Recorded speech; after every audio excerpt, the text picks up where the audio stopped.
You're the ECR coordinator on foreign affairs. What does a Trump victory mean for Europe? Well, it's very worrying. Let's hope that all the kind of rhetoric and bombast during the campaign doesn't come to pass. He said that he doesn't believe in NATO. He said that he doesn't believe in climate change. These are major issues for the European Union and its member states. He says that he'll tear up the deal with Iran over nuclear containment. He's also a friend of President Putin. And what does that mean for Ukraine? What does that mean for Putin in the Baltic republics, being challenged, and will NATO come to their defense? He's also been challenged on that, and he gave a very equivocal answer. So I'm hoping that some of these things he said in office will not come to pass. Clearly, he has to have some good advisors around him, a good Secretary of State. He'll have to learn very fast about international relations. And I'm hoping that he can be contained along the traditional, mature, democratic Western alliance pathways. If he does all the things he said, it's a very frightening world out there, frankly.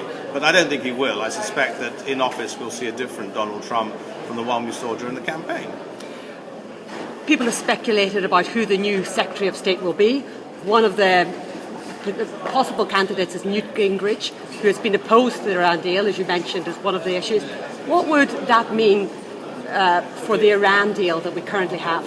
Well, I spoke on that debate, and in fact I supported it. I have no illusions about Iran. It's run by extremely fanatic individuals.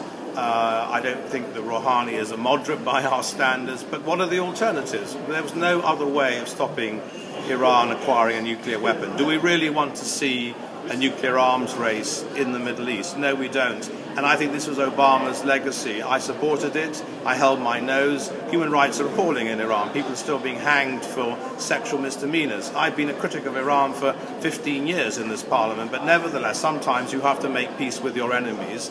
And I think tearing it up is a very dangerous move and could result in countries like Saudi Arabia acquiring nuclear weapons and so on, and more conflict in the Middle East. We want to try and stop the war in Syria. We want to bring people to the table.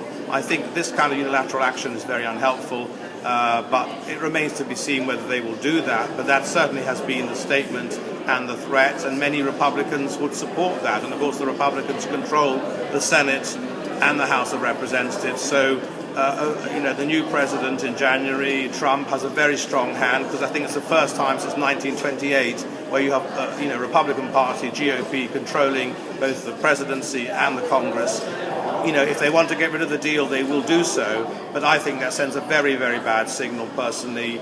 Pacta sunt servanda. When we make a treaty, it should be respected. And to make a treaty one year and then tear it up the next, I think is terrible for international law, and I would deeply regret that. But we shall see. We just don't know, because he's made so many comments, randomly over his campaign. Whether they're serious or not, it may be bluster. I hope so.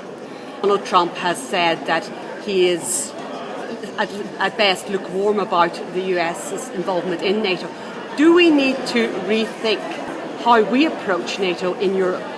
Well, clearly he is a kind of traditional isolationist, protectionist, who's made very, worrying comments about NATO. And I think this is a real danger that Putin may well take that as a signal to challenge the NATO response in the Baltics, as I just said.